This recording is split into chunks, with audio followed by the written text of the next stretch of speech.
Chers auditeurs, bonjour. Bienvenue dans la saison 2 d'été de Comme d'Archi, le podcast qui vous ouvre les portes du monde fascinant de l'architecture.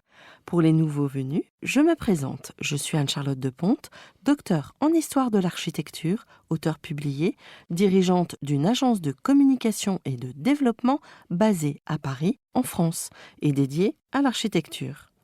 Retrouvons-nous du 5 juillet à la fin août, 2 fois par semaine, en français le lundi, en anglais le mercredi. Nous attaquerons la saison 3 dès la rentrée de septembre.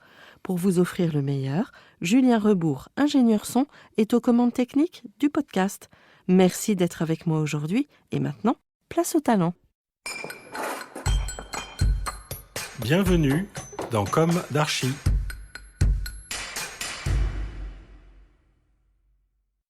Chers auditeurs, bonjour et bienvenue dans ce nouveau numéro d'été de Comme d'Archi.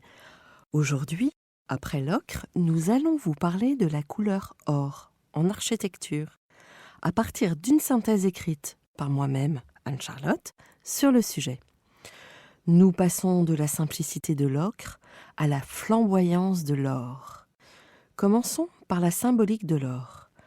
Personne ne l'ignore, l'or ou jaune brillant est symbole de richesse à peu près partout dans le monde. Là-dessus, les avis semblent unanimes. La richesse rassure, mais c'est sur l'interprétation du mot richesse que les choses se corsent. À l'image de l'opposition de nature philosophique qui existait entre les Incas et les conquistadors dans la perception de ce métal précieux. Pour les premiers, l'or avait une valeur sacrée, il représentait les dieux. Il était symbole de pouvoir chez les classes aisées. Les Espagnols, eux, n'y voyaient que la richesse matérielle. Ils pillèrent l'or des Incas, anéantissant du même coup cette civilisation au XVIe siècle. C'est dans cette altérité que l'or fonde sa valeur négative, celle de la cupidité humaine. Mais la notion de cupidité est bien vite supplantée, étouffée, par le sentiment de richesse et de fécondité que procure l'or, hypnotique pour, reconnaissons-le, tout à chacun. L'or est un métal précieux, particulièrement ductile. Cela signifie qu'il peut être étiré sans se rompre. Pour cette raison, il est difficile de le réduire en poudre pour être incorporé. On l'utilise en feuille d'or, très mince, qui s'applique directement sur les surfaces, souvent préalablement colorées en rouge pour en réchauffer la teinte. La feuille d'or en architecture peut recouvrir d'importants volumes et participe de même considérablement au rehaussement des modénatures, c'est-à-dire des éléments décoratifs, à l'époque classique baroque en Europe.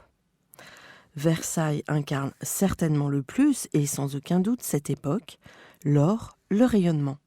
À tel point que la réhabilitation de ces dorures aux feuilles d'or, dont il vient d'être paré, fait polémique aujourd'hui. Mais revenons à l'époque de l'édification de Versailles, où il n'y a rien d'étonnant de voir l'or se propager dans les palais, puisque dès la fin du XVIe siècle, l'argent et l'or extraits aux Amériques arrivent massivement en Europe. L'accroissement très important du stock de métaux précieux dans le Royaume de France est directement lié à l'argent et l'or hispanique. Ils amplifient la circulation monétaire dans l'Europe entière et génèrent des flux commerciaux mondiaux. Quant à la dorure, elle est une technique artisanale ancestrale, pouvant être faite sur bois, métal, verre, céramique, pierre ou marbre, afin de recouvrir un objet, un volume. Par extension, on parle de dorure lorsqu'il s'agit d'une application de cuivre ou de tout autre métal imitant l'or. Connue depuis l'Antiquité, notamment dans l'Égypte antique, la dorure est utilisée à toutes les époques et dans toutes les parties du globe. En France, les designers, entre guillemets, de Louis XIV au Palais de Versailles l'utilisent pour le mobilier, les lambris, les grilles, les fontaines, les toitures, recouverts de feuilles d'or. On dénombre plusieurs techniques différentes de dorure selon le type de support, métal, bois, verre ou pierre.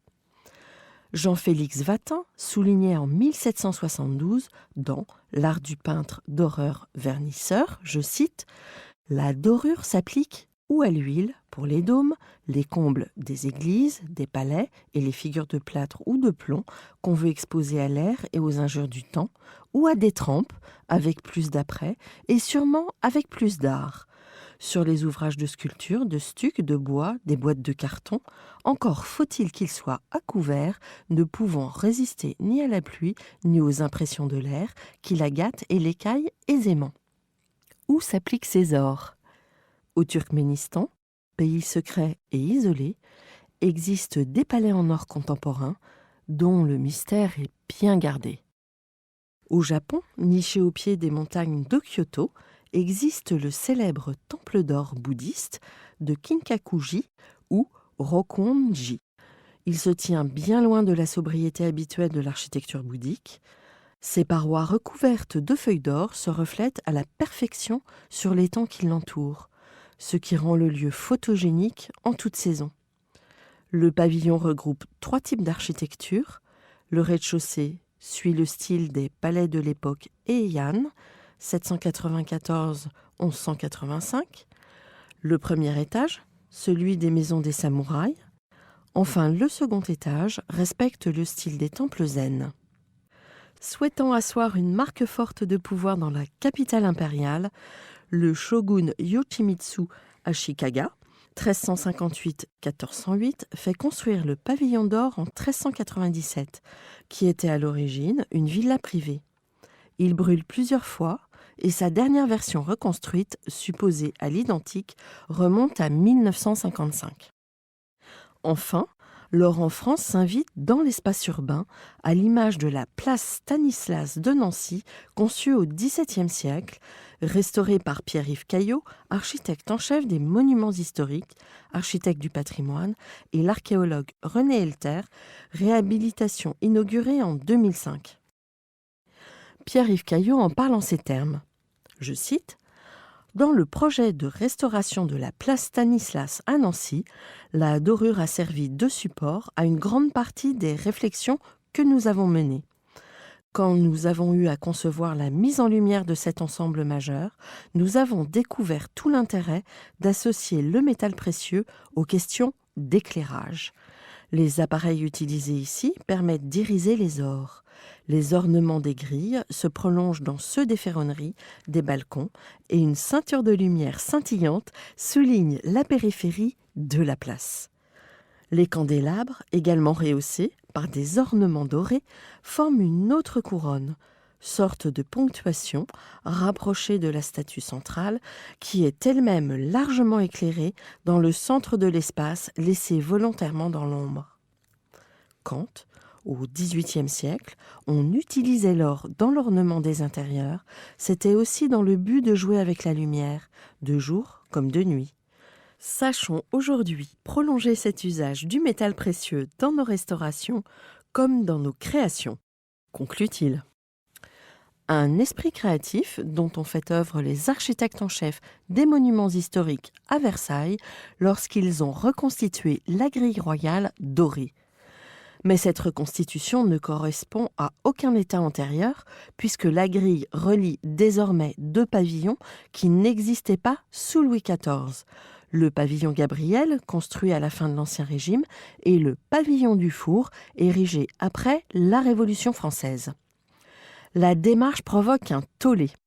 Didier Rickner parle de vandalisme officiel dans la tribune de l'art. Jean-François Cabestan évoque un faux historique dans la revue Architecture Mouvement. Dans le magazine Connaissance des Arts Continuité, Alexandre Gady, que nous avons déjà reçu dans Comme d'Archi, dénonce un monstre anhistorique. Encore plus dur, l'historien de l'art et romancier français Adrien Goetz s'inquiète de possibles conflits d'intérêts.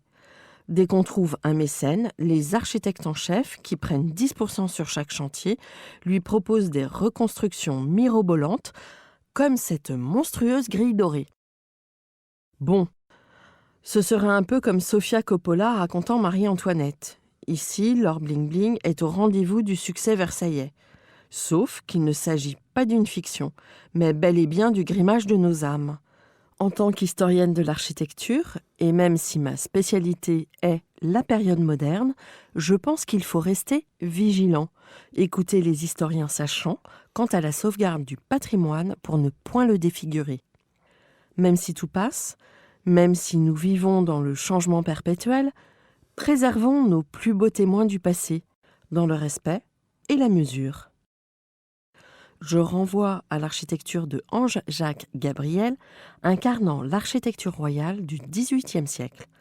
Nous lui devons la place de la Concorde. Dans le corps principal du bâtiment central de son projet de l'école militaire, il dessine un escalier monumental avec une rampe au motif dit aux chênes courants, rehaussé d'or, Gabriel étant spécialiste de l'art de la ferronnerie. Souhaitons ardemment que le politique, aujourd'hui responsable de ce legs de nos ancêtres, saura écouter, respecter notre histoire, celle qui nous a élevés. Chers auditeurs, merci pour votre écoute et à la semaine prochaine pour un nouvel épisode d'été de Comme d'Archi. D'ici là, prenez soin de vous.